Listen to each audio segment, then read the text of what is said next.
બસ રામ રામ. ખાલી પોસ લાડવા બનાવી કૂતરાને ખવડાવી દેજે મારા નામથી કે આ જે ખવડાવું છે ખુખાર મેલડીના નામથી બરોબર. હા કપડા કાતો બંધ થઈ ગયો ને? હા નથી હવે શું રહ્યું છે? ખાલી ખાલી કાગજ અને પેન્સિલ ને આવું બધું ખાઈ જાય છે.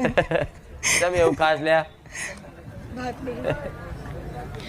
તમે એવું ખાય?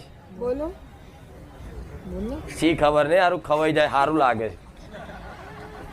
પ્રસાદ ખા, પ્રસાદ પ્રસાદ આલજો અમને. હો જાઓ. ભલે ભૂલવાડ દઈશ. હો રામ રામ. રામ રામ માળી. ગામ કટલાલથી આવું. આ મારા શાળા છે ચકલાસી. આવો 2 વર્ષથી માળી અહીં ગાડી આવું છું ગાદીએ. તે એમને શું કહેવાય 2020માં એમને લગ્ન કરેલા પણ વસ્તી થતી નથી. 2 મહિને કેસ બગડી જતો હતો માળી. તેમને એક બુઆકાને જોવડાયેલું. તે કીધેલું કે 4 મહિના થયા ફરી કેસ બગડી ગયો.